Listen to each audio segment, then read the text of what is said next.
मुहिम है उसका 7वां वेबिनार हम लोग प्रारंभ करने जा रहे हैं और अभी तक 6 वेबिनार हमारे हो चुके हैं, जिनमें काफी कुछ हम लोगों को सीखने को मिला और काफी कुछ हम लोगों ने फिर उसे ग्राउंड पे भी करने का प्रयास किया है।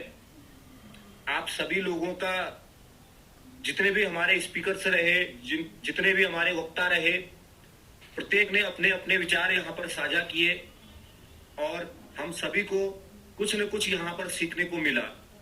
और आगे भी मुझे आशा है कि हम लोग जो है कुछ न कुछ सीखेंगे और इस प्रकृति प्रेम को बढ़ाते रहेंगे। नमस्कार, मैं चंदन सिंह नयाल आप सभी का हरित वन क्रांति के 7वें वेबिनार में मैं स्वागत करता हूं, हार्दिक अभिनंदन करता हूं और मैं चाहता हूं कि हरित वन क्रांति की मुहिम ऐसी ही लगातार प्रगति की राह पर चलती रहे।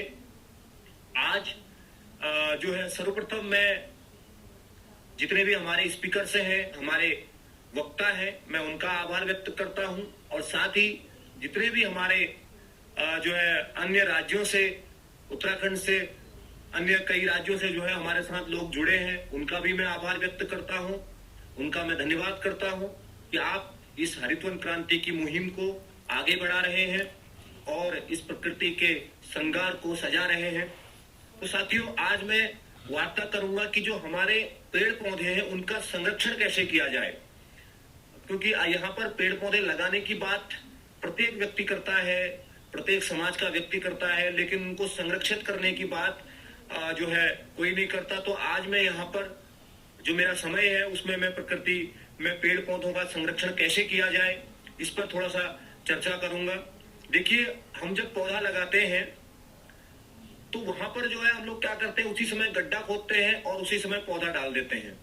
मैं ये मानता हूं कि पहाड़ी क्षेत्रों में या शहरी क्षेत्रों में कहीं भी जो है कम से कम 3 से 4 महीना पहले हम गड्ढे को तैयार कर लें और 4 महीने बाद उसमें जो है पौधा लगाएं, क्योंकि जो मिट्टी है, जो हम मिट्टी खुदी रहती है, वो थोड़ा हल्की हुई रहती है और जिससे पौधे लगाने में आसानी भी होती है और वो पौधा तेजी से ग्रोथ भी करता है।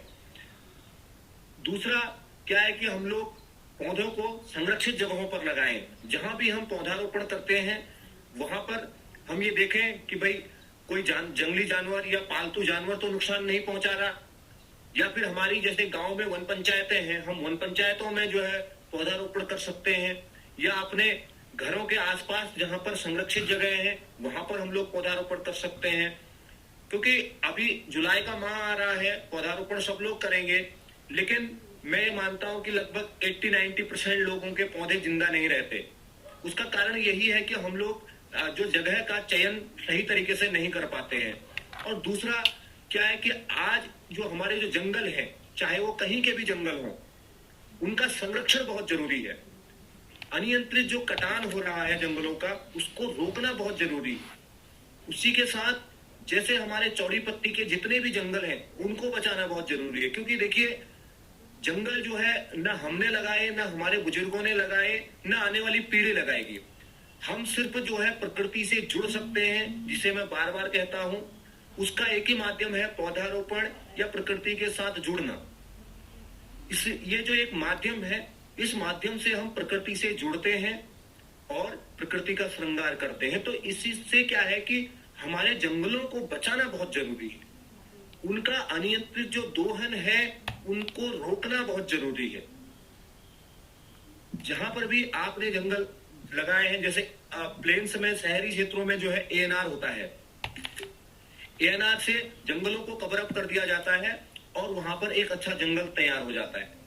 तो ऐसे ही पहाड़ी क्षेत्रों में भी हमको जंगलों को जो है एएनआर करना होगा, जंगलों को संरक्षित करना होगा, जंगलों की घेराबंदी करनी होगी, ताकि कुछ समय तक उसमें किसी का मूवमेंट ना हो, कोई वहां पर जंगली जानवर या पालतू जानवर या फिर कोई वहां पर ना जाए, तो ऑटोमेटिक ही जो नेचुरली जो फॉरेस्ट है वो डेवलप होगा।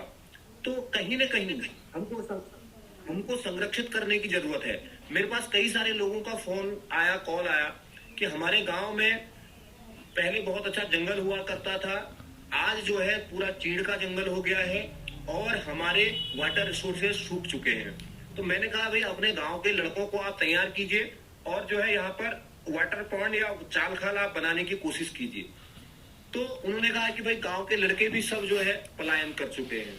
तो कहीं ना कहीं ये भी एक बहुत बड़ी समस्या है। हमारे जंगलों को जो है पहले लोग जंगलों में जाया करते थे, वहां पर उनको संरक्षित करा करते थे, बीज वहां पर लगाया करते थे, अपने जानवरों को ले जाया करते थे। तो लेकिन आज जो है जानवर भी नहीं है गांव में और लोग भी नहीं है। तो आखिर कौन हमारे इन वाटर रिसोर्सेज को जिंदा करेगा, कौन हमारे जंगलों को बचाएगा? ये भी एक सोचने वाला विषय है। तो कहीं ना कहीं हम लोगों को हरित वन क्रांति की जो मुहिम है वो यही है कि हम गांव के ही लोगों को जो जहां पर है, चाहे वो किसी भी राज्य में हो, कहीं पर भी हो, वो अपने क्षेत्र के आसपास क्या कर सकता है, उसका जो खुद का स्वयं का दायित्व है वो क्या है। यही हमारी इस हरित वन क्रांति की मुहिम का उद्देश्य है कि अपने अपने क्षेत्र में हम अपनी किस प्रकार से भूमिका निभा सकते हैं प्रकृति को सजाने में, संवारने में।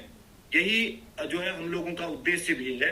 तो मैं चाहूंगा कि आप सभी लोग अपने अपने क्षेत्रों में हरित वन क्रांति की मुहिम को आगे ले जाकर अपने अपने क्षेत्र में आपसे जो भी कार्य हो सकता है, जितना भी कार्य आपसे हो सकता है, उस कार्य को करें, ताकि आने वाले समय में, आने वाले भविष्य के लिए जो हमारी पीढ़ी है, जो नई पीढ़ी है, जो हमारी जनरेशन है, वो इस चीज को समझे, उनको इससे जोड़ना होगा। क्योंकि मैं देखता हूं खुद जो हमारे नए बच्चे हैं, जो नई पीढ़ी के जो बच्चे हैं, उनको खेती के बारे में बिल्कुल नहीं पता, उनको पर्यावरण के बारे में बिल्कुल नहीं पता। इतना जरूर पता है कि पेड़ पौधों से ऑक्सीजन मिलती है, पेड़ पौधों से हमारा इन्वायरमेंट पॉल्यूटेड हो रहा है, इन्वायरमेंट बचता है। तो कहीं ना कहीं जो है इन चीजों को हमें बच्चों में भी लाना होगा। उसके लिए मैंने परसों एक बच्चे से क्वेश्चन पूछा कि भैया मूली कहाँ, तो शहर का बच्चा था, मैंने कहा मूली मिट्टी के नीचे होती है कि ऊपर होती है? तो उस बच्चे को इतना कंफ्यूज था कि वो नहीं बता पाया कि भाई मूली मिट्टी के ऊपर होती है या नीचे होती है। तो उन्होंने तो सीधे, और एक बच्चे से मैंने पूछा कि आलू जो है हम लाते हैं कहाँ से आता है, कहाँ होता है? तो उसने कहा बाजार में होता है। तो ऐसे जो है बच्चों को हमें जानकारी देनी होगी कि भाई ये चीजें ऐसे होती है। जब तक उनको खेती से या फिर पेड़ पौधों से या फिर हम जो है प्रैक्टिकली नहीं जोड़ पाएंगे, तब तक शायद हम उनके अंदर इस प्रकार की भावनाएं नहीं ला सकते। तो मेरा तो प्रत्येक व्यक्ति से यही निवेदन रहता है, जिस प्रकार हम बच्चे को सुबह उठते ही गुड मॉर्निंग कहना सिखाते हैं, अगर हम सुबह उठते ही उसे पौधों के बारे में या छोटी सी जो क्यारी है उसके बारे में जो है अगर हम बताएं, तो अवश्य ही जो है हमारे बच्चे जागरूक होंगे, आने वाली पीढ़ी जागरूक होगी और हम सबको भी वो याद करेगी। तो इसी के साथ मैं आप सभी का पुनः आभार व्यक्त करता हूं, धन्यवाद करता हूं कि आप सब लोग मिलकर इस हरित वन क्रांति की मुहिम को आगे बढ़ा रहे हैं। और मैं आशा करता हूं कि आने वाले समय में भी हरित वन क्रांति की मुहिम बहुत आगे तक जाएगी।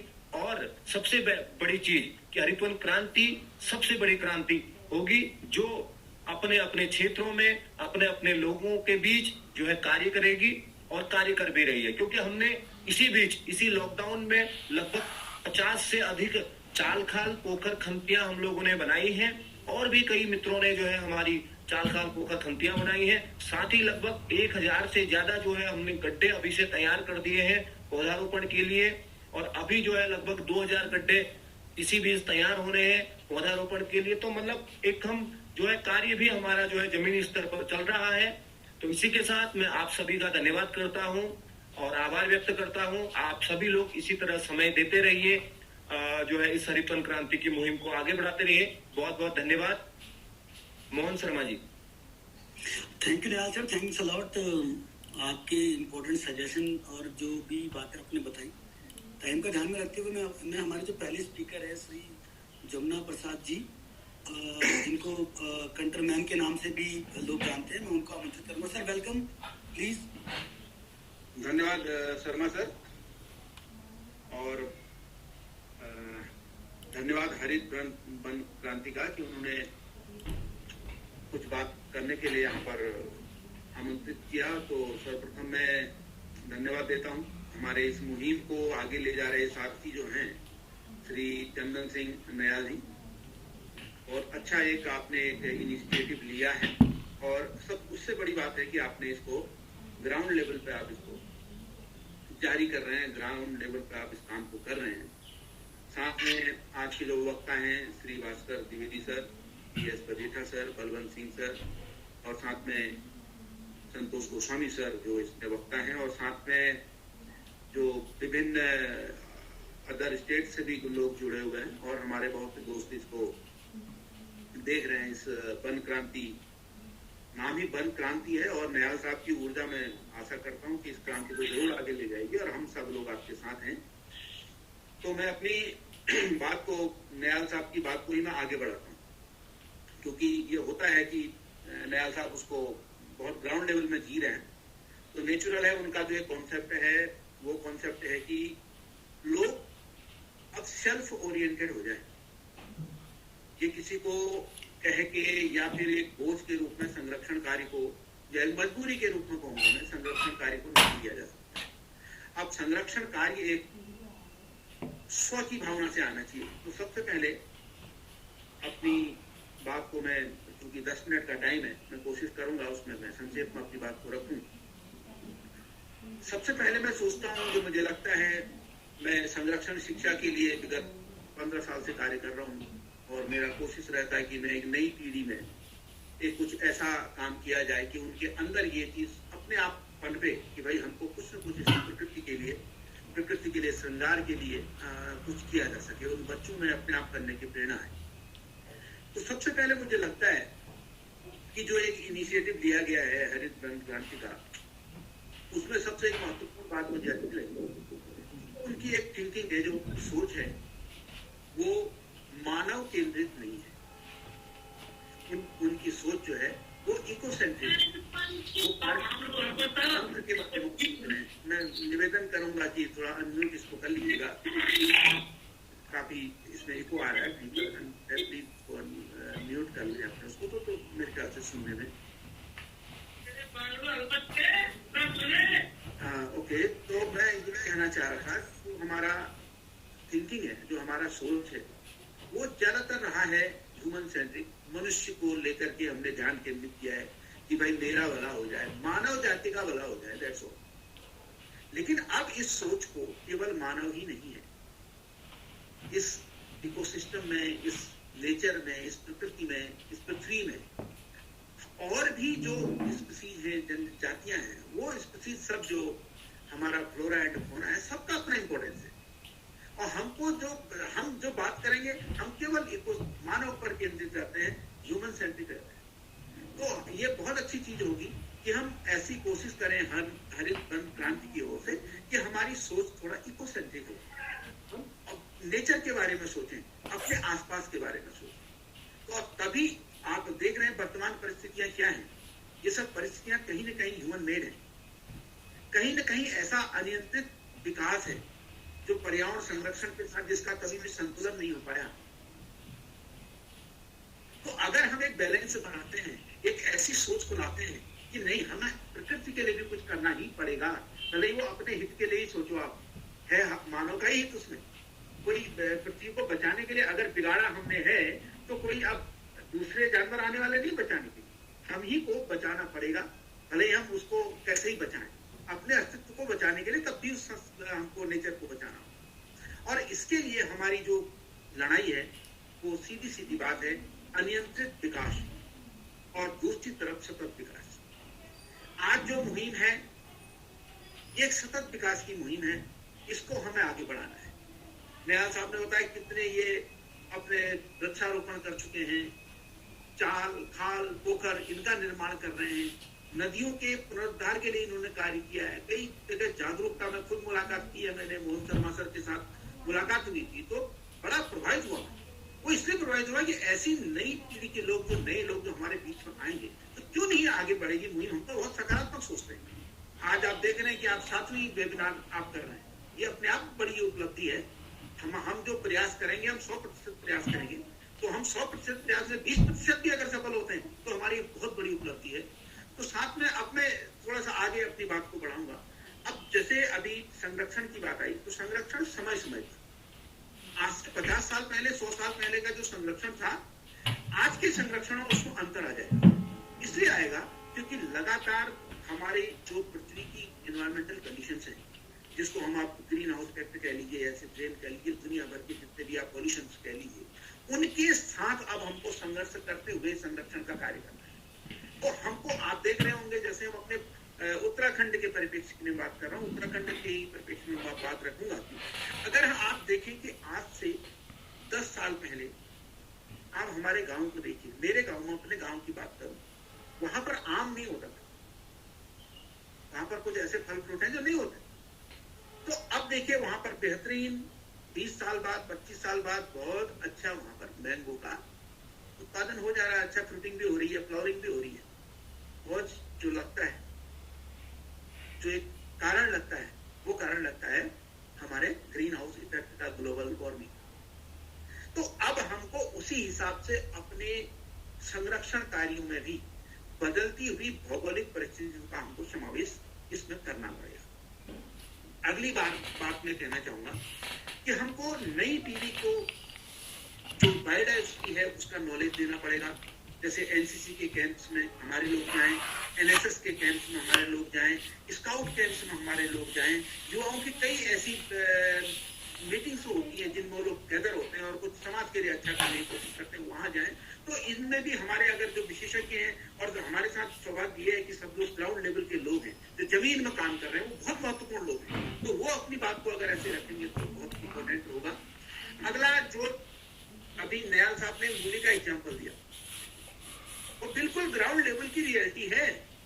अभी आप शहर के विद्यालय के बच्चों से आड़ू, बेड़ू, झिंगारू, हिसालू, ओके, ये सब चीजें आप पूछेंगे तो आप 10% भी इसका रिजल्ट आपको पॉजिटिव नहीं मिलेगा, क्योंकि हम अपनी बायोडाइवर्सिटी को, वो हमारे कल्चर में है, जो अपनी संस्कृति में जो बायोडाइवर्सिटी है, उसको हम भूलते जा रहे हैं। तो उसके लिए हमें अब कोशिश करनी पड़ेगी कि हरेला क्या है, क्यों मनाया जाता है, एक कल्चर है हमारा।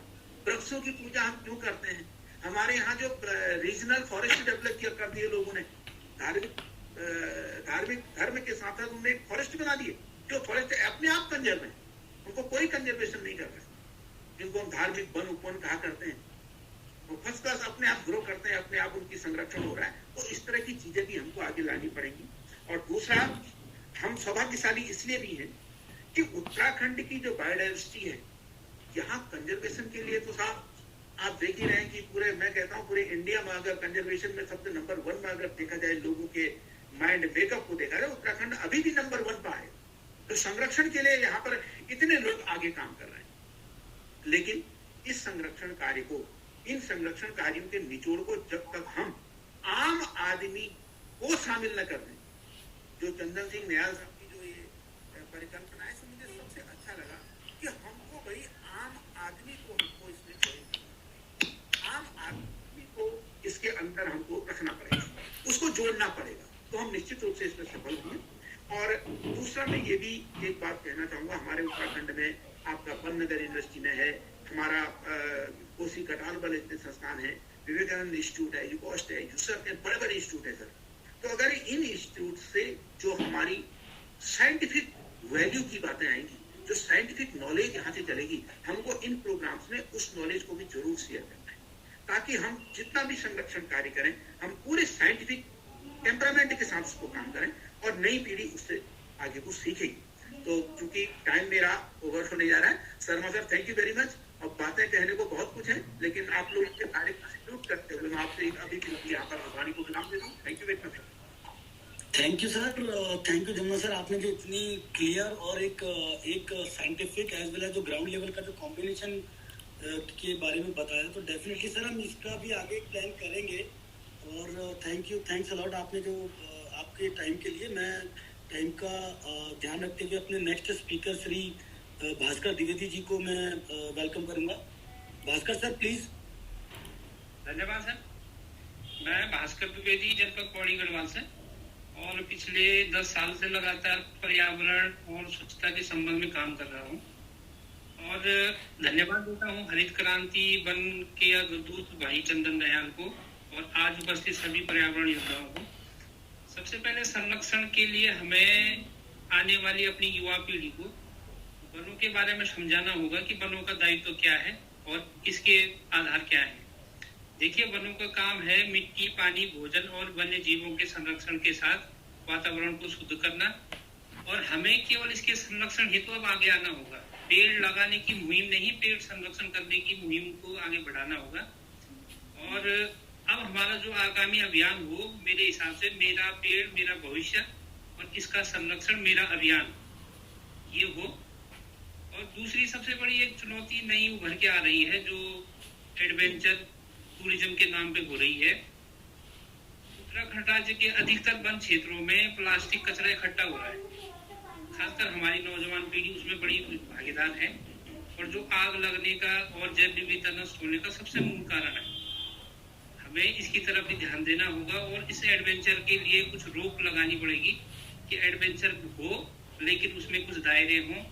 पर्यावरण संरक्षण के लिए उन युवाओं को जगह जगह पे नोटिस बोर्ड दिखाए जाएं या वन क्षेत्रों में डस्टबिन उपलब्ध कराए जाएं, ताकि जो कचरा इकट्ठा हो वो एक जगह पे हो और उसमें आग लगने की घटनाएं लगभग शून्य हो जाएंगी।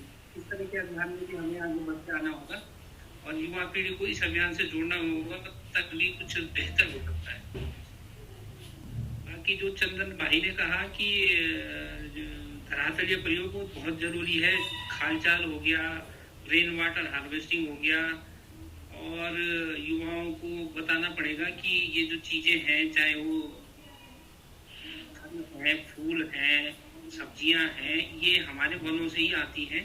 ये बाजार में तभी मिलती है जब हम इनका उत्पादन करते हैं। ये सीधा बाजार में नहीं आती है, यह ईश्वर की देन नहीं है, ये हमारी मेहनत का परिणाम है। और इसके लिए हमें बड़े स्तर पर प्रयास करने होंगे। बाकी इस तरह का ये वेबिनार लगातार चलता रहे, तो जिससे युवा पीढ़ी को भी एक मोटिवेशन मिलेगा। सबसे पहले तो हमें स्कूली क्षेत्रों में जो हमारे अब छोटे बच्चे हैं वहां से शुरू करना पड़ेगा, क्योंकि जो बीत गया है उसको शायद सुधारना बहुत मुश्किल है, पर नई पीढ़ी को सुधार के हम आगे एक बेहतर परिणाम दे सकते हैं। और ये पूरे उत्तराखंड के लिए एक नई मिसाल बनेगी अगर हम स्कूली स्तर पे इसे शुरू करें तो। खासकर उनको समझाना पड़ेगा कि वन क्या है और इसका संरक्षण कैसे किया जाता है। ये सबसे महत्वपूर्ण है मेरे हिसाब से। हमें इन मुद्दों पे लगातार काम करना पड़ेगा और इस तरह की वेबिनार नियमित आयोजन करनी पड़ेंगी, तो ताकि इसमें हम एक्सपर्ट भी बुलाएं, कुछ वो लोग हमारे साथ शामिल हों कि जो पर्यावरण वन संरक्षण के लिए काम कर रहे हैं, और कुछ युवा समाज से भी बहुत बेहतर काम कर रहे हैं हमारे बीच। जैसे कुछ जागरूक युवा किसान हैं जो इस तरह के अभियानों में शामिल हैं। इस तरह से हमें आगे बढ़ के काम करना पड़ेगा और शायद ये बेहतर उत्तराखंड की एक नई तस्वीर निकल के आएगी इससे। जैसे हल्द्वानी में क्लीन गो ग्रीन नाम की संस्था है, मनोज नेगी एंड सहयोग होगी, वो जीरो वेस्ट प्लास्टिक पे काम कर रहे हैं। एक बेहतरीन मुहिम है वो। फिलहाल अभी हम उसको समझ नहीं पा रहे हैं बहुत सारे लोग। वो एक बड़ा कार्यक्रम है और उस तरह के कार्यक्रम में हमें भी शामिल होना पड़ेगा। कम से कम अपने घरों से हम शुरुआत करें कि जीरो प्लास्टिक वेस्ट की तरफ बढ़े, और शायद ये बेहतर होगा हमारे लिए। बाकी आज के सभी वक्ताओं का बहुत बहुत धन्यवाद जिन्होंने इस कार्यक्रम में अपना अमूल्य सहयोग दिया। और इस वेबिनार के लिए एक और सहयोग सुझाव दूंगा कि इस तरह के जो वेबिनार होते हैं इसमें हमें एक मासिक पत्रिका या साप्ताहिक पत्रिका निकालनी पड़ेगी, जिसमें ये सर्कुलेट हो कि हमने किस दिन क्या किया और क्या विचार रखे, ताकि वो युवा पीढ़ी तक भी पहुंचे कि भाई उस दिन वेबिनार हुई थी, उसमें ये बातें निकल के आई थी। शायद ये बेहतर माध्यम बनेगा हमारे लिए। सर, मैं आपको बताना चाहता हूँ जो हमारा ये कॉल रिकॉर्ड हो रही है, ये हमारे यूट्यूब चैनल में भी जो है रिकॉर्ड होती है सर। ये यूट्यूब चैनल में जाती है, सीधे यूट्यूब चैनल में आप इसको जो है देख सकते हैं सर। मैंने देखा था वहाँ भी। जी सर, कर सकते हैं, मतलब एक सहयोग राशि के रूप में लेकर एक पत्रिका लॉन्च कर सकते हैं हरित वन क्रांति के नाम से ना। जी बिल्कुल, मोहन सर नोट कर लीजिएगा इसे। Yes sir, definitely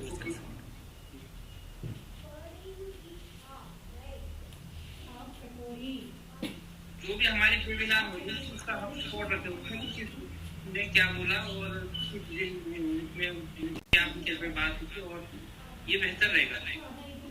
true sir, true. धन्यवाद आप सबका। Yes, thank you sir, thank you Bhaskar sir. आपने बड़े क्लियर और शॉर्ट मैसेज में एक स्ट्रेट फॉरवर्ड बातें जो सभी को बताई, और डेफिनेटली जो आपके 2-3 सजेशन थे हम उन पर भी आगे काम करेंगे, बिकॉज ये एक सिंगल आदमी नहीं कर सकता, इसके लिए जो टीम काम कर रही है और लोग जो अपना सहयोग दे रहे हैं वो आगे भी जरूरी चाहिए। तो thanks lot sir for your time. मैं अपने नेक्स्ट स्पीकर को आमंत्रित करूंगा, Shri BS Bajetha ji, deputy ranger north Gola range, Nathwagan. BS Bajetha sir, please. जी शर्मा जी, नमस्कार।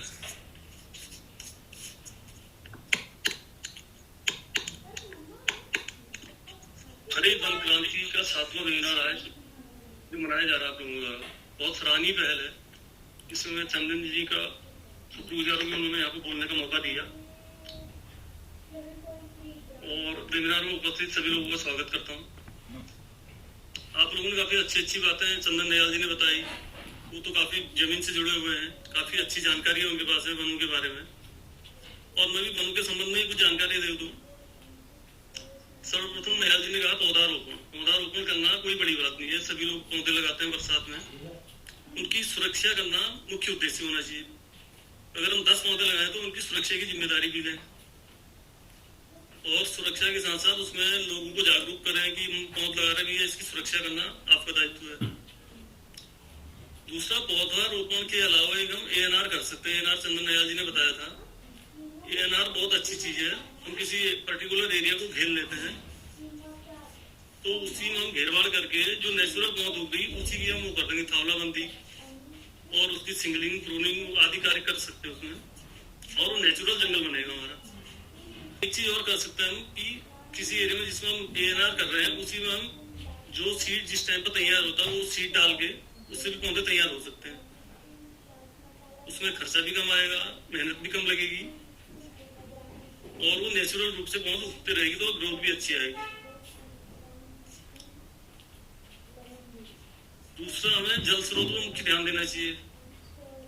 जल स्रोतों के आसपास चौड़ी पत्ती की पौधों का रोपण करना चाहिए, चौड़ी प्रजाति का। और जंगली जानवर, तीसरी चीज है जंगली जानवर। जो हमारे जंगली जानवर है उनका भी वनों के साथ साथ जंगली जानवरों का ध्यान रखा जाना बहुत आवश्यक है, क्योंकि जहाँ जंगल में अगर जानवर होंगे तो वहाँ नेचुरल वन अपने आप उगते हैं। जैसे बीज गिरता है, जंगली जानवर चलते हैं तो उनके जो पैरों के निशान होते हैं उससे मिट्टी खुदती है, तो उसमें बीज गिरता है तो बीज उगता है अपने आप। जंगली जानवर कम हो गए इसलिए भी जंगलों में थोड़ा सा ग्रोथ कम हुई है जंगलों की।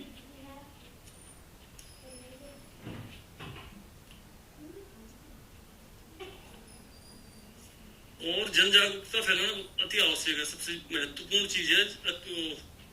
जंगलों के प्रति लोगों को समझाया जाए कि भैया उसका विदोहन कैसे किया जाए, और दूसरा चारा पत्ती लाते तो कितना पेड़ पौधों की कितनी टहनियां काटी जाए नीचे से आराम से, कि जिससे कि पौधों को नुकसान न हो, उसको उसका भोजन मिलता रहे। और जो हम बरसात में करते हैं उसके लिए नयाल जी ने बताई दिया कि हमें गड्ढे खुदान पहले कर लेना चाहिए, अच्छी प्रजाति की पौधे ढूंढ के रख लेनी चाहिए जहाँ भी उपलब्ध हो सके, तो उनको सही समय पर लगाया जाए, सही तरीके से लगाया जाए, सुरक्षित एक स्थान से दूसरे स्थान पर ले जाया जाए। उसका रोपण करने के उपरांत उनकी सुरक्षा का मुख्य उद्देश्य होना चाहिए। जंगलों के साथ साथ हम जंगली जानवरों पे भी विशेष फोकस करें, क्योंकि जंगली जानवर होंगे तभी जंगल भी रहेंगे हमारे। जंगली जानवर नहीं तो गांव के आसपास आ रहे हैं, आबादी में आते हैं और खेती बाड़ी इन चीजों को भी नुकसान पहुंचा रहे हैं। उनका मुख्य उद्देश्य यही है कि आबादी के आसपास आने का, कि जंगल कम हो रहे तो अपने आप को अपने चारे के लिए, खाने के लिए। यहीं पर समाप्त करूंगा। अगले मैं अब अपने हमारे नेक्स्ट स्पीकर को इनवाइट करता हूँ, श्री बलवंत सिंह बिष्ट जी। मैं प्रकृति देवता को नमन करते हुए हरित वन क्रांति के मेरे बड़े भाई अनन्यानंद जी का बहुत बहुत धन्यवाद कि आप लोगों ने हम लोगों को इस वेबिनार में जोड़ा, और हमारे जितने पर्यावरण प्रेमी हैं, इस धरा के संरक्षक हैं, इस प्रकृति देवता के मौलाना हैं, मैं सभी का आभार और धन्यवाद ज्ञापित करता हूं कि आप लोगों ने जो ये मुहिम पूरे उत्तराखंड में चलाई है। मैं आशा और विनती करता हूं, निवेदन करना चाहता हूं, अपनी जो छोटी सी मुहिम हम लोगों को जोड़ने की आपके द्वारा रची गई है, इसे पूरे विश्व भारत में हम लोग एक मार्गदर्शक के रूप में ले जाएंगे। और क्योंकि हमसे बहुत बुजुर्ग गण हैं और मेरे पिता तुल्य लोग हैं, मेरे दादा तुल्य वक्ता गण थे, जिन्होंने हम लोगों को पूरे मार्गदर्शन के रूप में हमें इस पर्यावरण संरक्षण के बारे में चर्चा करने का सौभाग्य दिया। क्योंकि मैं उस जनपद चमोली का रहने वाला हूं, जो पहाड़ी अंचल और हिम ग्लेशियरों के तलहटी पर बसा हुआ है। मैं देवाल क्षेत्र के निम्न भूग्यालों के क्षेत्रों का रहने वाला हूं। आप लोगों को मैं अपना एक छोटा सा परिचय दे दूं। मेरा पूरा नाम बलवंत सिंह बिष्ट है। मैं पर्यावरण के क्षेत्र में 2004 से काम करता हूं और मेरा गांव रूपकुंड मानंदा राजराजेश्वरी के रूपकुंड की तलहटी पर बसा हुआ मेरा छोटा सा गांव है सुइया, जो जनखंड देवाल जनपद चमोली के प्रांगण में पड़ता है। मित्रों, मैं ज्यादा तो क्या कह पाऊंगा, क्योंकि मेरे जो मुझसे सीनियर वक्ता थे उन लोगों ने प्रकृति ने हमें क्या क्या दिया या प्रकृति के लिए हमें क्या करना है, इसकी जानकारी सभी मित्रों ने और सभी वक्ताओं ने हमको दे चुकी है। मैं फिर भी छोटी सी अपनी बात को रखना चाहूंगा। प्रकृति ने हमें मानव जीवन जब निःशुल्क उपहार के रूप में हमें दिया है, हमें अधिकांश जो हमारे कुछ स्वयंसेवी संस्थाएं हैं या कोई संस्थाएं हैं जो हमारी प्रकृति के साथ छेड़खानी कर रहे हैं, उनकी रोकथाम के लिए हमें कहीं न कहीं अपने आप में मुहिम चलानी होगी, हम सभी पर्यावरण प्रेमी को। क्योंकि मैं आए दिन देख रहा हूं कि हमारे हिम ग्लेशियर पिघल रहे हैं, बुग्यालों में जो जैव विविधताएं हैं उनका संरक्षण नहीं हो पा रहा है। जो हमारी नौले धारे गाड़ गदेरे थे उनका पुनर्जीवित नहीं हमारे द्वारा नहीं किया जा पा रहा है, न हमारे समाज के द्वारा किया जा रहा है, न हमारे आम जनमानस के द्वारा किया जा रहा है। जिस प्रकार हम लगातार हमारी सरकारें हमारे लिए ऊर्जा प्रदेश बनाई जा रही है और ऊर्जा प्रदेश के नाम से हमारे गाड़ गदेरों में डैम बना रही है। जो डैम लगातार जो डैम बन रहे हैं, आप देख रहे होंगे कि उससे भूचाल आ रहा है, कहीं भूकंप आ रही है, कहीं बाढ़ आ रही है, कहीं आपदाएं आ रही है। तो ये सब शिकार एक आम मानव जीवन हो रहा है। हमें इसकी रोकथाम के लिए सरकार को एक नीति निर्धारण करनी होगी, हम सभी पर्यावरण प्रेमी को। क्योंकि जिस प्रकार हम देख रहे हैं कि हमारे जोशीमठ हमारी जो चिपको आंदोलन की नेत्री हमारी बड़ी बहन हमारी स्मरणीय नीति गांव की गौरा देवी जी ने हमको एक हमारी युवा महिला होने के साथ साथ उन्होंने हमको एक मार्गदर्शक हमारी महिला पीढ़ी को एक मार्गदर्शक दिया था। उन्हीं का गांव प्रकृति के कहर में डूब गया। मैं उस अंचल का, उस चमोली जनपद का रहने वाला हूँ। अभी आपने देखा होगा कि 2013 में केदारनाथ में बड़ी भीषण आपदा आई थी। हमने तब भी कुछ नहीं सोच पाया। अभी वर्तमान में मैं देख रहा हूं कि लगातार श्रीनगर चौरास के आसपास में डैम बनाया जा रहा है। हमारे देवाल में जो सारी विद्युत परियोजना का डैम बनाया जा रहा है, जिसमें मैंने सरकार को भी लिखा है कि इस डैम की रोकथाम की जाए, इस डैम का मानक हम आम जनमानस को दिखाया जाए, ताकि जो ग्लोबल वार्मिंग जैसी समस्या हो रही लगातार हम लोगों को संकट पैदा हो रहा है, हम मानव जीवन को संकट हो रहा है, इन डैमों से हो रहा है। हमको इन डैमों को जो सरकार प्लास्टिंग कर रही है या इस प्रकार की कोई हमारी प्रकृति के साथ छेड़खानी कर रही है, हमको उसकी रोकथाम के लिए हम सब पर्यावरण प्रेमी को आगे आना होगा। और मैं एक चीज और बता दूं, जो हमारे पर्यटन मंत्री जी लगातार अपनी घोषणाओं के माध्यम से कह रहे हैं कि हम लोगों को बुग्यालों को पर्यटन की दृष्टि से खोलना चाहिए, विकास की दृष्टि से खोलना चाहिए। मित्रों, बहुत अच्छी बात है, बहुत अच्छी पहल है कि हमारा उत्तराखंड पर्यटन की दृष्टिकोण से बहुत बहुत महत्वपूर्ण है और बहुत अच्छा विकसित और चर्चित है। पूरे उत्तराखंड विश्व भारत में चर्चित है, पूरे विश्व में चर्चित है। पर हमारा दुर्भाग्य है, हमारे बुग्यालों का दुर्भाग्य है, जो हमारे यहाँ की जैव विविधताएं हैं, हमारे बुग्यालों में जो छेड़खानी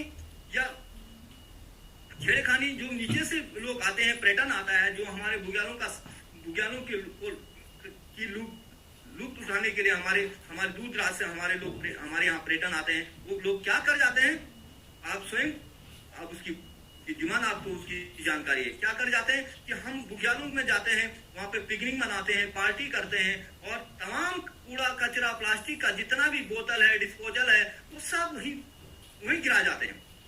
जब वन विभाग की एक छोटी सी गाइडलाइन भी है कि अपना कूड़ा अपना कचरा जितने लगेज में आप ले जाओगे उतने ही किलोग्राम वापस अपने उसमें जमा करेंगे। फिर भी उसमें भी हमारे जो लोकल के हमारे ट्रैकर लोग होते हैं या वो होते हैं, वो क्या करते हैं, उस कूड़ा को नष्ट वही बुग्यालों में कर जाते हैं, जिससे हमारी जैव विविधताएं का खंडन हो रहा है। अभी हमको आपने देखा होगा, हमने देखा, मैं बुग्यालों में 2004 की राजजात में मैं सबसे ऊंची तलहटी है बुग्याल की, मैं वहां घुंघटी के नीचे गया। वहां पर बड़े बड़े हिमगिलासर पिघलते हैं, जिनके ऊपर से हमको चल करके मां नंदा की राजजात करनी होती है। पर हमारे कई युवा साथी वहां पर क्या कर रहे थे कि प्लास्टिक की जो डिस्पोजल की बोतलें ले जा रहे थे, पानी की बोतलें ले जा रहे थे या किसी प्रकार का कूड़ा कचरा ले जा रहे थे, वो वहीं डाल जा रहे थे। हमने फिर भी उनको कहा कि मित्र, इस प्रकार की व्यवस्थाएं को जोड़ने के लिए सरकार ने बहुत अच्छी पहल की है, कूड़े के गड्ढे बना रखे, इसमें डिस्पोजल कीजिए, ताकि कोई पर्यावरण प्रेमी या कोई जो भी सरकार ने जो अपनी मुहिम से जिन्होंने रोकथाम के लिए उसको रोका है, वो उसे डिस्पोज करेंगे। पर हमारे मित्र मानते कहाँ। जिस प्रकार हम देख रहे हैं कि अभी सरकार कहती है कि प्लास्टिक बंद करें, पर सरकार कहाँ प्लास्टिक बंद करती है? प्लास्टिक बंद आम जनमानस नहीं करता है। मैं स्वयं बाजार जाता हूँ, मैं अपनी स्वयं की बात बता रहा हूँ मित्र, आप कह रहे होंगे कि अपने पे प्लास्टिक की बात कर रहा है। प्लास्टिक का थैला, हम सब्जी लेने जाते हैं या साग लेने जाते हैं, गुच्ची लेने जाते हैं, राशन लेने जाते हैं। हमने कभी ऐसी मुहिम रखी नहीं कि हमारे पास कपड़े का थैला हो, जिस प्रकार हमारे पूर्वज लिया करते थे। आज आप देखते होंगे कि प्लास्टिक का थैला, कि वहीं से प्लास्टिक का थैला दुकानदार दे देता है। हम उस प्लास्टिक के थैले को घर तक लाते हैं, वहां से घर के बाद हम क्या करते हैं, उस प्लास्टिक के थैले को अपना दोबारा उसका सत्व कूड़ा कचरा उसी में डाल करके हम नदी नाले गाड़ गदेरों में डाल देते हैं।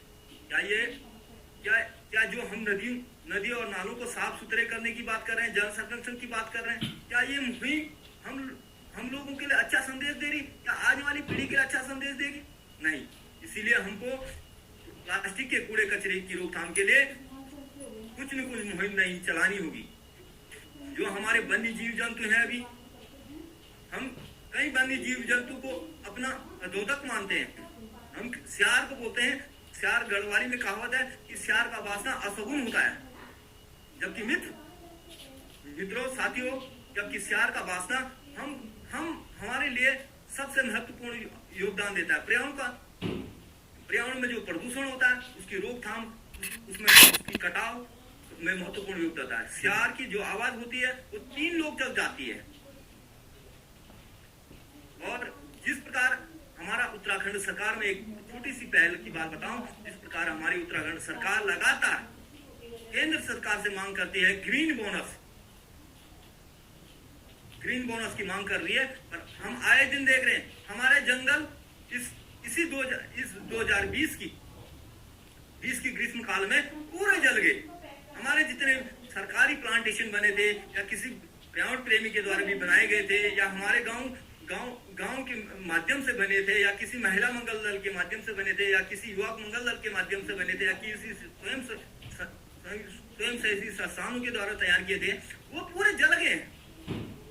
उसको जलाने का कौन जिम्मेवार है? सरकार या स्वयं मानव जीवन? स्वयं मानव जीवन है। जबकि पर हमने हमारे जो अन्य पर्यावरण प्रेमी हैं, जो इस धरा में बसे हुए हैं, जो ये नहीं सोचते हैं कि हमको प्रकृति ने मानव जीवन निःशुल्क दिया है, वो लोग क्या करते हैं कि आए दिन जंगलों में आग लगा देते हैं। जंगलों में आए दिन आग लगाते हैं तो उससे हमारे जो जंगल छीन भिन हो रहे हैं, कटाव हो रही है, भूमि कटाव हो रहा है, उसको रोकने के लिए हमको मुहिम चलानी है मित्रों।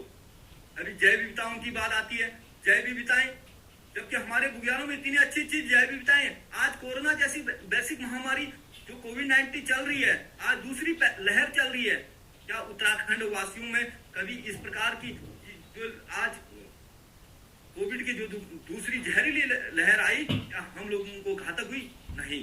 क्यों नहीं? क्योंकि हमारे यहाँ हमारे बुग्यालों में अच्छी अच्छी जैव विविधताएं विद्यमान है, सिर्फ हमें उसका संरक्षण करना है। अभी जल जंगल जमीन की बात है, जंगल बचाने की बात है, जल बचाने की बात आ रही है। हमारे जो पुराने पैतृक डोले थे, धारे थे, वो सब सूख रहे हैं, क्योंकि सरकार सिर्फ उनको मनरेगा के माध्यम से, कई अन्य योजनाओं के माध्यम से क्या करती है, सीमेंट किससे लीपापोती कराई जा रही है। मित्रों, हमें सीमेंट उन जलधारों पे नहीं लगाने देना चाहिए। हमको आम जनमानस को जागरूक करना चाहिए, महिला मंगल के माध्यम से जागरूक करना चाहिए, गांव के युवाओं को जागरूक करना चाहिए। जो बुग्यालों में ट्रैकिंग कर रहे हैं, उन पर रोकथाम के लिए एक सरकार से एक नीति बनवानी चाहिए। अभी जब मैं विद्यार्थी जीवन में था, तब हम देखते थे कि 5वीं से लेकर 8वीं तक की कृषि विज्ञान की किताबें हुआ करती थी। आज सरकार ने कृषि विज्ञान की किताब बंद कर दी है। हमने सरकार को भी लिखा है कि कृषि विज्ञान की किताबों को दोबारा पुनः चालू किया जाए, ताकि हमारा जो बच्चा है वो किसान की खेती में, अगर कोरोना जैसी महामारी रह गई तो हमारा बच्चा कम से कम किसानी करके अपने जीवन को व्यापित कर पाएगा। तो इसी प्रकार मित्रों, मैं बहुत ज्यादा नहीं कह पाऊंगा। हमें जो लोग जो संस्थान, जो इस प्रकार की संस्थाएं जो हमारी प्रकृति पे छेड़खानी कर रहे हैं, हमें उनके लिए रोकथाम के लिए कुछ नई नीति तैयार करनी होगी। मैं इसी के साथ अपनी वाणी को विराम देता हूं और सभी पर्यावरण प्रेमी को मेरा सादर प्रणाम, कोटि कोटि धन्यवाद निहाल जी का, जो हम लोगों को आपने जोड़ा, और मैं सभी मित्रों का बहुत बहुत धन्यवाद आभार व्यक्त करता हूँ। जय लाडू, जय त्रिभूमि, जय उत्तराखंड। मैं अभी नेक्स्ट स्पीकर जो हमारे हैं श्री संतोष गोस्वामी जी, मैं उनका वेलकम करूंगा, उनको इनवाइट करूंगा बागेश्वर, जनपद बागेश्वर से। Sir, Shri Santosh Goswami ji, please sir. धन्यवाद सर। सुप्रभात मित्रों, आशा है इस कोरोना काल में आप सभी और आपके परिवारजन स्वस्थ होंगे और सकुशल होंगे। मित्रों, इस वेबिनार में जुड़े समस्त विद्वान बंधुओं का हार्दिक स्वागत है।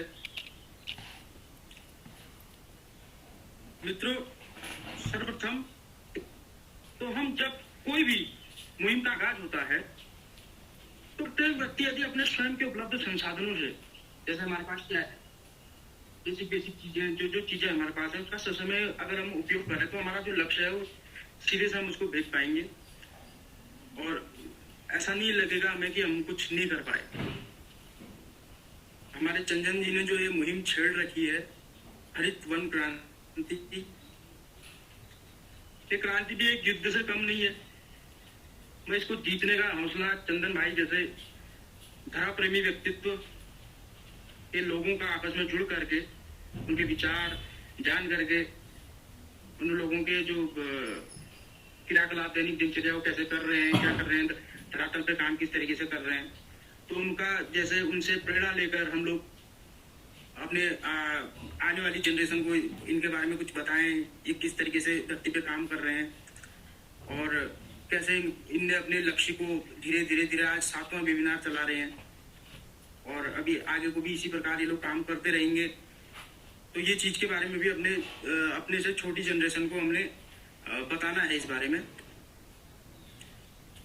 क्योंकि मैं विकासखंड में जूनियर इंजीनियर पढ़ते हूँ, तो थोड़ा बहुत सरकार द्वारा चलाई जा रही स्कीमों के बारे में बताऊंगा आप लोगों को कि वर्तमान में क्या क्या विकासखंड स्तर से चल रहे हैं छोटे मोटे प्रोग्राम। की होता क्या है कि मुहिम तो छिड़ गई और मेन चीज है कि कैसे संसाधन जुटेंगे, कैसे धन आपूर्ति होगी, कैसे क्या होगा, कैसे पेड़ लगेंगे, कैसे उसका आगे को विस्तार होगा। तो कुछ चीजें थोड़ा बहुत हो सकता है मेरी कुछ इनको हेल्प में लगे।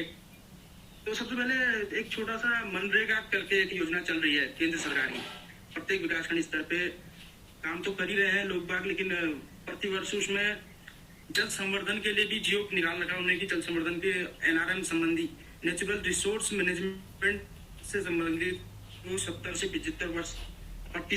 75% के काम एनआरएम से संबंधित करे जाएंगे। तो हो क्या रहा है धरातल में कि प्रत्येक वर्ष वनीकरण हो रहा है प्रत्येक ग्राम पंचायत में, और खाल खंतियां भी खुद रही है, लेकिन सिस्टमेटिक तरीके से नहीं हो पा रहा उसका अनुश्रवण। बाद में ना होता पूरा है, काम भी होता है, सब चीज होता है, काम भी चल जाता है और तरीके से उसका सारा सिस्टम हो जाता है। लेकिन साल बर्बाद अगर हम जाएं उस जगह या 2 साल बाद जाएं वहां पर, तो जो वनीकरण पिछले साल हुआ था, पेड़ भी लगे थे, लेकिन वो फिर जीवित अवस्था में नहीं मिल पाते।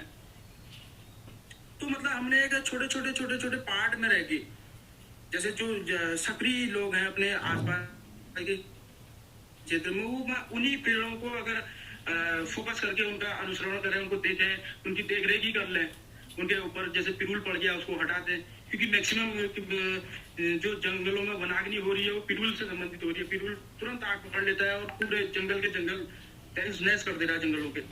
तो उतना ही कर दें, पिरूल को ही हटा दें या कुछ इस तरीके के काम कर दें छोटे मोटे उस एरिया में, तो उससे भी हमको हमारी ये मुहिम में काफी ज्यादा पॉजिटिविटी आएगी और हम जरूर अपने लक्ष्य को भेज पाएंगे।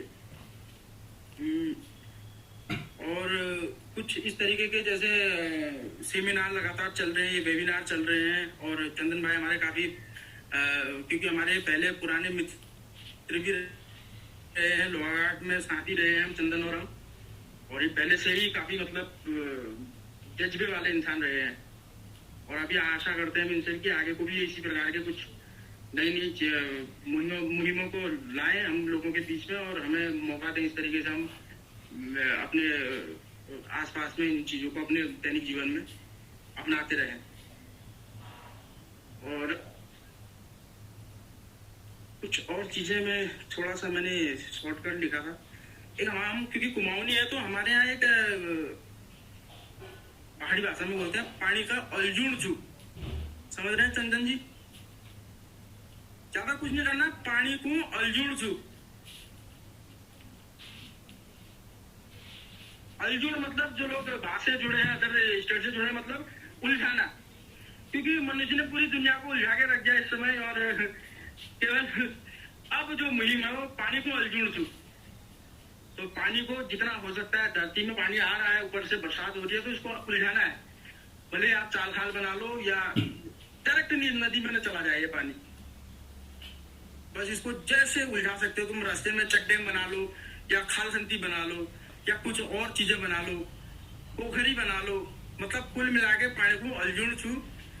बस ज्यादा कुछ न कह के मैं यहीं पर अपने शब्दों को विराम देता हूँ सर। बाकी आशा करता हूँ चंदन जी आपकी ये मुहिम हर घर तक पहुंचे। और आचार्य विपिन जोशी जी हमारे साथ जुड़े हैं देहरादून से, वैसे मेरे पहाड़ से ही रहने वाले हैं, तो वो भी 2 शब्द मैं कहना चाह रहे हैं। आप सभी नयाल जी बहुत बहुत धन्यवाद, और समस्त हमारे जो हरित क्रांति के योद्धा हैं हमारी देवभूमि उत्तराखंड से और बाहर से भी जितने लोग जुड़े हैं, आप सभी को हृदय की गहराइयों से मैं प्रणाम करता हूँ, नमन करता हूँ। और निश्चित रूप से आज नयाल जी के कई बार मुझे संदेश आए, लेकिन मैं आपके साथ नहीं जुड़ पाया। आज मेरा सौभाग्य है कि उत्तराखंड में जो सबसे बड़ा काम होना चाहिए वो काम आप लोग कर रहे हैं। और आज प्रातःकाल अंतर्राष्ट्रीय योग महोत्सव के कार्यक्रम में था, मुझे वहां पे विशिष्ट अतिथि के रूप में मेरा संबोधन था। मैंने उसमें भी इसी बात को बताया कि उत्तराखंड में जो जरूरत है इस समय, और सारी चीजें दरकिनार करके 3 कारण हैं जिसके कारण यहाँ से पलायन हो रहा है। एक स्वरोजगार, एक शिक्षा और चिकित्सा। तो सरकार को चाहिए अन्य सारी योजनाओं को अभी ठंडे बस्ते में डाल करके इन 3 कार्यों पे जो है 3 विषयों पे फोकस करके काम होना चाहिए। मैं आपके संज्ञान में ये लाना चाहूंगा, पिछले साल जब लॉकडाउन हुआ, यह तो मैंने कभी पहाड़ ना तो छोड़ा, और लगातार हम जुड़े रहे और पहाड़ के लिए लगातार हम समर्पित कार्य जो भी हमसे छोटा सा एक गिलहरी वाला सहयोग है, हम करते ही रहे। लेकिन मैं पिछले साल से लगातार हम लोग सक्रियता से इसमें जुड़े और पिछले साल हमने करीब 25,000 औषधि पौधे और आपके फलदार वृक्ष जो है गढ़वाल, कुमाऊं, जौनसार तीनों ही मंडलों में हमने लोगों को उपलब्ध कराए। 3 गांव मैंने गोद लिए हैं पहाड़ों में, एक गढ़वाल मंडल में, एक कुमाऊं मंडल में और एक जौनसार में, जहाँ पे हम ये चाह रहे हैं, थोड़ा सा एक कॉन्सेप्ट आपको 2 मिनट में समझाने का प्रयास करूंगा। मैं ये चाह रहा हूँ हम उत्तराखंड को एक वेलनेस का बड़ा हब बनाए। जो भी ग्रीनरी, जो हरियाली आपको पाल रहे हैं, जो आप बढ़ा रहे हैं, चाहे वो हमारे सम्मानित चंदन नयाल साहब हैं और दूसरे सारे ही जितने भी हमारे हरित क्रांति के योद्धा हैं, मैं चाहता हूँ कि पूरी दुनिया हमारे उत्तराखंड में आए। हम उत्तराखंड के गाँव को योग और आयुर्वेद ग्राम के रूप में विकसित करें। ये वेलनेस का एक बहुत बड़ा हब बने और यहाँ पे स्थानीय जो हमारे उत्पाद हैं, हम एक मेरा पूरा इसमें कॉन्सेप्ट है, मैंने इनको नाम दिया है देवभूमि डिवाइन विलेज, देवभूमि दिव्य ग्राम। यहाँ पे क्या होगा, जो बाहर से तीर्थयात्री आएगा, जो पर्यटक आएगा, उसके लिए शर्तें होंगी। इन गाँव में किसी भी प्रकार का कोई नशा, किसी भी प्रकार का कोई मांसाहार, किसी भी प्रकार से मतलब कुछ इस प्रकार की वृत्तियां नहीं करनी होंगी जैसे हम तीर्थ में जाके करते हैं। और वहां पे दिनचर्या होगी, प्रातः काल सुबह 4 बजे उठ करके उनका अपना नित्य कर्म जो शुरू होता है, उसके बाद 1-2 घंटे उनकी योग की क्लास चलेगी। उसके बाद जो है आपका पूजन वगैरह जो भी स्नान वगैरह के बाद होगा। फिर वो गाँव के विकास में वो देखेंगे कहाँ पे हमारे जो हरित क्रांति के जो वीर है ये काम कर रहे हैं, उनके चाल ढाल और उनके द्वारा जो बनाए हुए वन है उनको देखने के लिए जाएंगे। स्कूलों में जाएंगे, अगर उसमें कुछ चिकित्सक है वो कैंप लगा करके गाँव में सेवा करेंगे। उनमें अगर कुछ साइंटिस्ट है वो हमें जो है आकर के बताएंगे हमें और किस तरीके से इसको परिष्कृत रूप में करना चाहिए। उसमें अगर मान लीजिए कुछ शिक्षा से जुड़े लोग हैं, हमारे बच्चों को जो है जब हफ्ते 15 दिन वो रहेंगे तो शिक्षा से जुड़ी अच्छी अच्छी बातें बताएंगे। और स्थानीय जितने उत्पाद है, एक छोटा सा वहाँ पे जो है एक हम हाट भी खोलेंगे जहाँ पे स्थानीय उत्पाद, स्थानीय शिल्प, स्थानीय जो हमारा पहनावा है। और जब ये लोग बाहर से आएंगे तो हमारे जो चाहे गढ़वाल में आएंगे तो गढ़वाल की पारंपरिक वेशभूषा और वहाँ के वाद्य यंत्रों के साथ इनका स्वागत होगा। उसके अलावा जौनसार में, कुमाऊं में, जहाँ भी ये लोग आएंगे वहाँ पे हम जो स्थानीय परंपरा के अनुसार और स्थानीय इनको भोजन हम लोग वहाँ पे परोसेंगे। तो इससे हमारा क्या होगा, जो स्थानीय जो चीजें हैं ये प्रमोट भी होंगी और जो हाट स्थान वहाँ पे लोकल हाट जो होगा उससे लोकल चीजें, लोकल प्रोडक्ट हमारे आगे बढ़ेंगे। तो मैं आज थोड़ा सा ब्रीफिंग में बोलूंगा, कभी जब बाद में आगे भविष्य में जैसे भी विस्तार से मुझे अपनी बात रखने का अवसर मिलेगा। ये सिर्फ बात नहीं है बल्कि इसके लिए पूरा रोड मैप बना है और कुछ हमने इसमें काम शुरू कर रखा है। और दूसरी बात मैं आपसे ये कहना चाहूंगा, हमारे लोगों में बहुत ज्यादा पोटेंशियल है और उत्तराखंड के लोग आप देखते हैं पूरी दुनिया में छाए हुए हैं। आज देश में भी सर्वोच्च पदों पे हमारे लोग आसीन हैं। बस थोड़ा सा मुझे ऐसा लगता है जैसे हनुमान जी को एक श्राप था कि उनको अपनी शक्ति का आभास नहीं था और एक जो सिर्फ नौकरी वाला कॉन्सेप्ट हमारे दिमाग में घुसा है, चाहे वो प्राइवेट नौकरी करनी है या सरकारी नौकरी करनी है, हमको इस कॉन्सेप्ट से थोड़ा सा लोगों को स्वरोजगार वाले कॉन्सेप्ट पे लाना होगा। और उसके लिए लगातार हम भी अपने स्तर से छोटे छोटे प्रयास कर रहे हैं। स्किल को बढ़ाने के लिए हम बीच बीच में कार्यक्रम रखते रहते हैं। तो हम जो हरित क्रांति के भी जो यहाँ पे जितने भी वीर हैं, जितने भी जो लोग अपने अपने क्षेत्रों में सबसे एक बड़े से बड़े नाम यहाँ पे सारे लोग जुड़े हुए हैं, तो मैं सम्मानित चंदन नयाल साहब से एक विनम्र अनुरोध ये भी करूंगा कि हम लोग हरित क्रांति के साथ अब एक उत्तराखंड में एक बहुत बड़ी यहाँ का एक ऐसी क्रांति लाए, रोजगार की क्रांति, शिक्षा की क्रांति और उसके साथ साथ जो है स्वास्थ्य की क्रांति। क्योंकि अगर हम योग, मैंने कहा जैसा योग आयुर्वेद ग्राम के रूप में काम को हम विकसित करेंगे तो हमें प्राकृतिक रूप से रोजगार मिलेगा। और एक जो नशे की एक समस्या हमारे पहाड़ में बहुत बड़ी समस्या है, तो वो समस्या भी जो है दूर होगी। तो इस तरीके से मैं ज्यादा समय न लेते हुए, क्योंकि मैं आज मतलब एक किस्म से आपके बीच का समय मैंने लिया है और भविष्य में निश्चित रूप से हम लोग मिल करके और कहीं भी मेरे लायक जो भी आपको वैचारिक रूप से या किसी भी रूप से आप मेरे को जिस योग्य समझेंगे, क्योंकि मैं भी विगत 25-30 साल से लगातार अध्यात्म के क्षेत्र में और दूसरे क्षेत्रों में कोशिश रहती है, अंतर्राष्ट्रीय मंचों से लेकर के राष्ट्रीय मंचों में और अपने ग्राउंड में रहते हुए जो हमारी अपना जो हम एक पहाड़ी है, हम अपने पहाड़ में और अपनी जमीन में रहते हुए, क्योंकि मैं आपको बताऊं, मैं ये अधिकार मैंने, क्योंकि मेरा पहले नाम देहरादून में था, वोटिंग लिस्ट में भी और राशन कार्ड में भी। मैंने पिछले साल से पलायन पे बोलना तब शुरू किया। पहले मैंने अपना वोटिंग लिस्ट का नाम पहाड़ में ट्रांसफर कराया, राशन कार्ड में नाम वहां ट्रांसफर कराया, और उसके बाद जो है लगातार साल में हम 4, 5, 6 बार गांव में जाते हैं, वहां रहते हैं, वहां काम करते हैं। जो बंजर भूमि थी उसको आबाद किया जहाँ पे बंजर था। उसके बाद जो है मुझे लगा कि अब मुझे अधिकार है, मैं थोड़ा सा बोल सकता हूँ और कुछ करने का भी प्रयास है। तो आप सभी लोगों को एक बार मैं पुनः नमन करता हूँ, वंदन करता हूँ, प्रणाम करता हूँ, और विशेषकर जितने भी यहाँ पे ज्येष्ठ श्रेष्ठ लोग जुड़े हैं, और मैं लगातार बहुत से लोगों को मैं व्यक्तिगत तौर पे भी जानता हूँ विभिन्न मंचों के माध्यम से।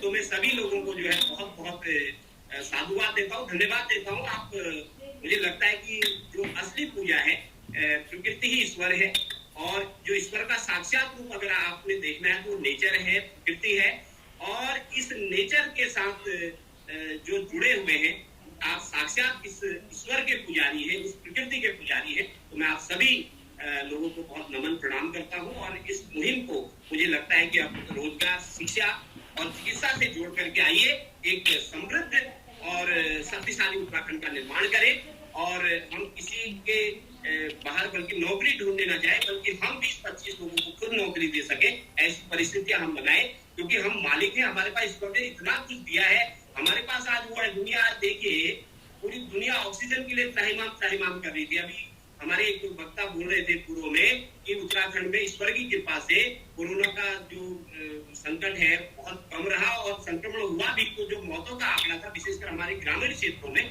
बहुत कम रहा। तो इसके पीछे कारण यही है, हमारे पास प्रकृति है, हमारे पास शुद्ध जल है, हमारे पास शुद्ध भोजन है। तो हम अगर इसका महत्व समझे, क्योंकि अगर हम अपना महत्व समझेंगे, दुनिया हमारा महत्व समझेगी, और हर शुरुआत खुद से होती है। तो मैं आप सभी से एक विनम्र अनुरोध करना चाहूंगा, हम सभी मिलकर के और कंधे से कंधा मिला करके और एक समृद्ध और सशक्त उत्तराखंड का निर्माण करें, और विशेषकर ग्रामीण क्षेत्रों में हम लोग फोकस करके अगर काम करेंगे, तो मुझे नहीं लगता कि उत्तराखंड जो है हिमाचल की तर्ज पे, बल्कि हिमाचल से भी आगे निकल सकता है। अगर 10-20 साल यहाँ पे मेहनत की जाए, तो एक बार पुनः मैं विशेष रूप से चंदन दयाल साहब, पर्यावरण प्रेमी जी का और आप सभी लोग का आभार व्यक्त करूंगा कि आपने मुझे सुना, और जो आपके लिए उपयोगी शब्द होंगे, जो बातें होंगी, उन्हें आप अपने लिए रख लीजिएगा, और जो कुछ गलत लगा हो वो आप मेरे लिए छोड़ दीजिएगा। नमस्कार। जय गंगा मैया, जय यमुना महारानी, जय बद्र विशाल, बोलिए केदारनाथ बाबा की जय, हरि देवता की जय, शैव देवता की जय, चितई गोलू देवता की जय, हाट काली मैया की जय, नंदा देवी की जय। प्रणाम।